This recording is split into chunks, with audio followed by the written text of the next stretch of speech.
চ্যানেলে সবাইকে স্বাগতম। আজকে আমি এখানে আলু সয়া ভেজ বিরিয়ানির রেসিপি নিয়ে চলে এসেছি। আর বিরিয়ানি বানাতে এখানে যে বিরিয়ানির চালটা ইউজ করা হয় সেটা তো অবশ্যই নিয়েছি হোল গ্রেন বাসমতি রাইস। আর এটাকে আমি পরিষ্কার করে ধুয়ে নিচ্ছি। ধুয়ে নেওয়ার পরে এখানে আমি মার্কেটে যে চন্দ্রমুখী আলু পাওয়া যায় সেইটা এখানে ইউজ করছি, কারণ আলুটা যদি ভালো না হয় বিরিয়ানিটা একদমই ভালো টেস্ট হবে না। তো সেই জন্য আমি এখানে এই চন্দ্রমুখী আলুটা ইউজ করছি। আলুটার খোসাটা ভালো করে ছাড়িয়ে এরকম দুটো টুকরো করে নেবো, বড় সাইজের আলুটাই নিয়েছি। আর এরপরে এখানে আমি সয়া চাংসটা নিয়ে একবার ভালো করে ধুয়ে তারপরে এটাকে আমি নুন জলে ভিজিয়ে রেখে দেবো। আর কেন আমি ধুয়ে ভেজাবো, কারণ ভেজানোর পরে যে জলটা সেই জলটাও কিন্তু আমরা ফেলে দেবো না, রান্নাতে ইউজ করে নেবো। কেন ভেজানোর পরে ওর যে নিউট্রিয়েন্টগুলো ওর ভেতরে চলে যায় জলের মধ্যে, তো সেই জলটা ফেলে দিলে কিন্তু উপকারিতাটা সবটাই বেরিয়ে যায়।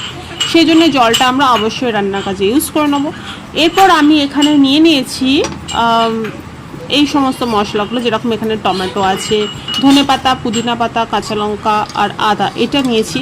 টমেটোটা আমি আলাদা করে একটা পেস্ট বানিয়ে নেবো, পিউরি বানিয়ে নেবো। আর ধনেপাতা, পুদিনা পাতা, আদা আর কাঁচা লঙ্কা এটা আলাদা করে একটা ফাইন পেস্ট বানিয়ে নেবো। এরপরে পরবর্তী পর্যায়ে আমরা আলুটাকে জাস্ট নুন হলুদ দিয়ে ভালো করে ভেজে নেবো। সয়া চাংসটাকেও জল ঝরিয়ে ভালো করে নুন আর হলুদ দিয়ে ভেজে নেবো। ভেজে নেওয়ার পরে এখানে কড়াতে তেল দিয়ে এতে দেবো সাদা জিরে।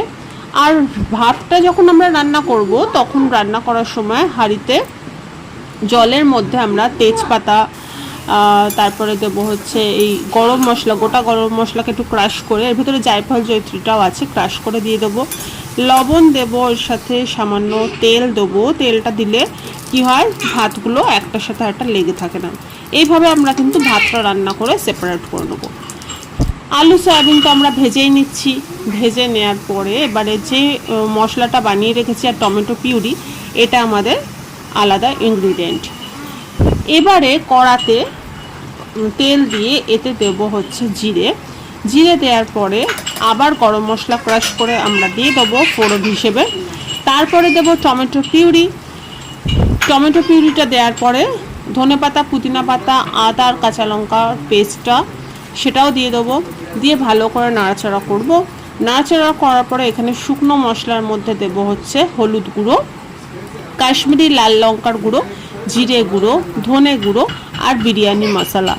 এইটা আমরা এখানে দিয়ে কিন্তু ভালো করে মশলাটাকে কষাবো। সয়াবিনের যে জলটা ছিল সেই জলটাই দিয়ে দিয়ে কষাবো, যাতে মশলাটা পুড়ে না যায়। এই পর্যায়ে কষানো যখন হয়ে আসবে তখন আমরা এতে দেবো দই। দই দিয়ে এবার আমরা ভালো করে আবার কষাবো।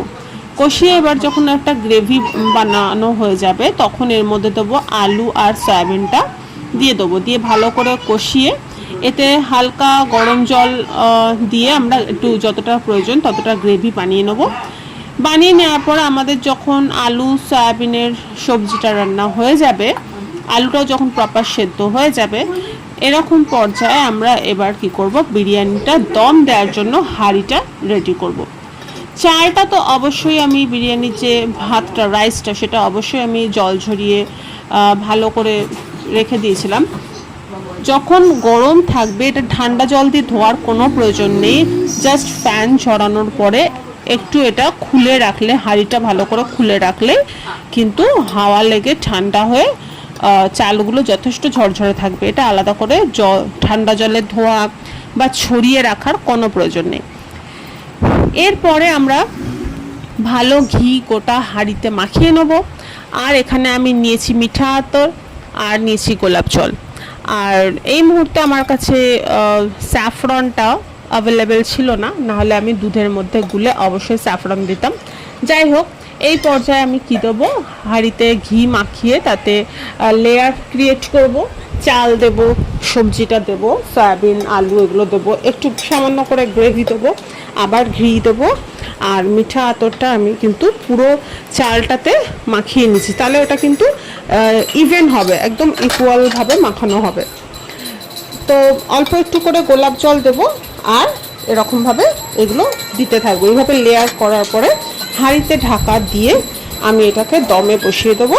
আর দমে বসানোর পরে খুব বেশি হলে 10 থেকে 12 মিনিট এটা দমে থাকবে, তারপরে